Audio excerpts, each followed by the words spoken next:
counts. A man who points out how the strong man stumbles, where the real moving done them better. The credit belongs to the man who is actually immune.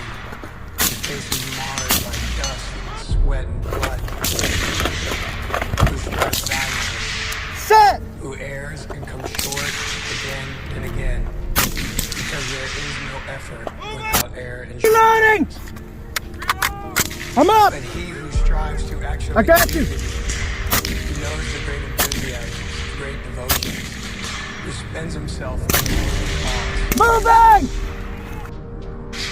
who, at best, knows in the end the triumph of high achievement, and who, at the worst, if he fails, at least he fails while I'm up, go! greatly. So that his place shall never be with those cold and timid souls who know neither victory nor defeat. Teddy Roosevelt, 1910. Man in the arena. I'd love if you know what that means. I believe I know what it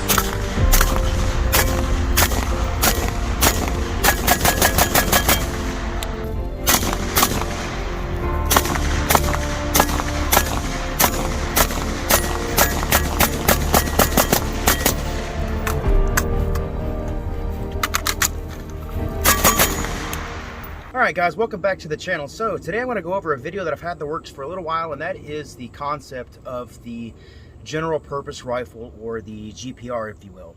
Now I want to start this video off with a question, and that is what exactly would you guys consider to be a general purpose rifle?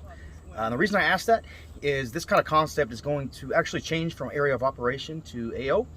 So it might be something that's going to look a little bit different for you. So if you're one of those guys who, for instance, lives out in the Midwest, out in Mormon sniper country, and you had the opportunity to be taking much longer shots, something like a GPR might be more along the lines of an 18-inch rifle with an MPVO and a piggyback dot. And you might ask yourself, hey, that sounds a lot like an SPR, and that is, you would be absolutely right with that.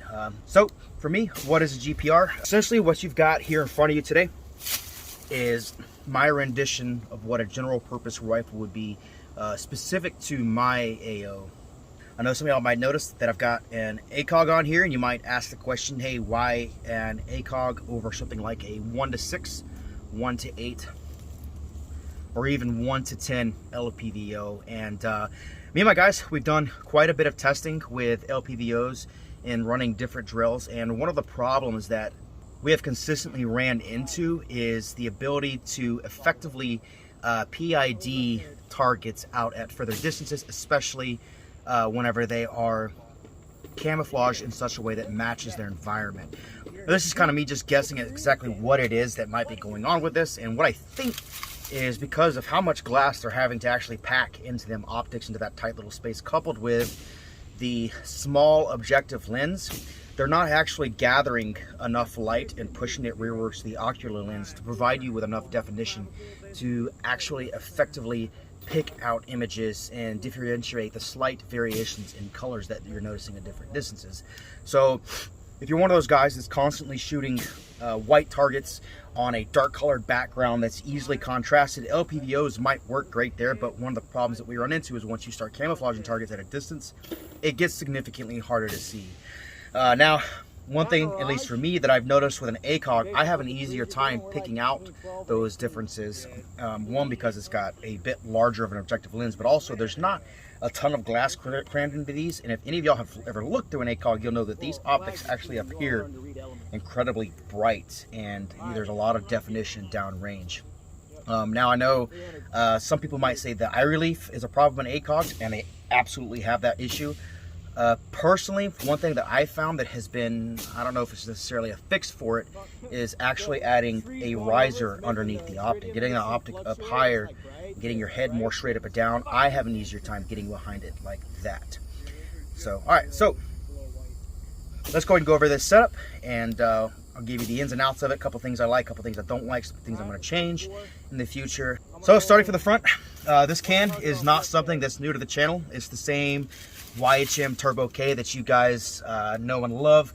This can has had the absolute shit run out of it. It has been put through quite a bit of rounds, high round counts. It's been run till it's glowing red from suppressed full auto fire, and it has held up great. Still riding on the Q Plan B mount with a cherry bomb underneath it.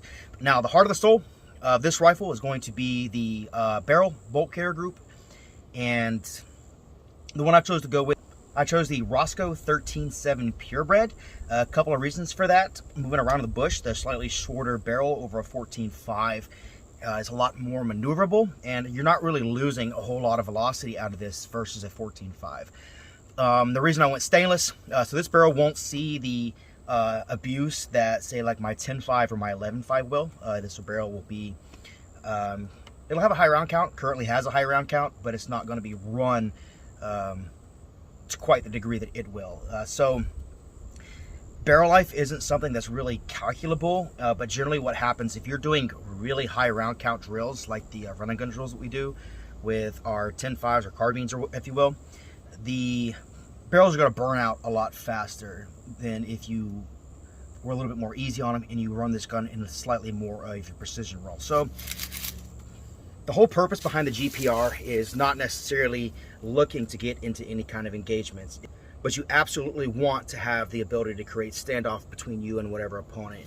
So moving on back, this is one of the things that I'll be changing. That is the rail that I currently have on here. So currently I'm running a Midwest Industries Gen 2 combat rails. They're free float rail system, and the reason I'm going to change it, this when I got this, I was looking for a bit more weight savings. So what I ended up doing was purchasing the one that did not have the Picatinny rail going all across the top. It's got M-LOK slots up here, and while this does maintain a really lightweight weapon, one of the problems that I have is obviously the inability to effectively run any kind of IR device. So this rail will eventually get changed out for a BCM MCMR of comparable length. Other than that, it's been a great rail, and the gun is incredibly accurate. Moving on back, sauce pack for the entire operating system on this. So it's got a Rosco manufacturing bolt carrier group, Rosco gas block, as well as gas tube. So nothing real special there, just good tried and true systems that are made to work well together. Upper receiver, it's just a 1990s, it's a really old Bushmaster upper receiver made in back in the 90s, back before Freedom Group actually purchased them and screwed that company up. And then BCM charging handle back here as well. So again, guys, nothing real fancy with this. And then it's a TA11 ACOG with the M4 BDC, which coincidentally really lines up really well with 55 grain M193 in this weapon. Mod light OKW for the weapon light. I got this one in flat dark earth, and then a mod light pressure pad right there. Moving on down to the lower receiver. So nothing special with the lower. It is basically a complete ADM lower receiver, with the exception of the trigger being a Geissele SDC, and then the buffer spring is a spring coat blue in fashion of what I normally do to all of my guns, and then the grip is a Magpul, their increased angle grip with a B5 stop mod stock. So again, guys, there's nothing real super special with this build here. It's just a tried and true, really well built rifle. It's run incredibly well. After today, I made it to right around the 4,000 round mark, plus or minus maybe 100 or so. And then it's got roughly 3,800 rounds since it was cleaned, because I fired the first 200, completely cleaned it, and then haven't cleaned it since. And the gun is still running incredibly well. And as you can hear, even after today, firing about 250 rounds through it today, still nice and smooth. So there you have it, guys, the GPR rifle.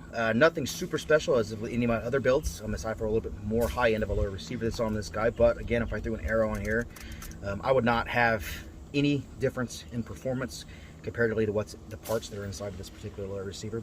But if y'all do have any questions, drop them down in the comments section below. Don't forget to like, share, and subscribe. And until next time, happy shooting.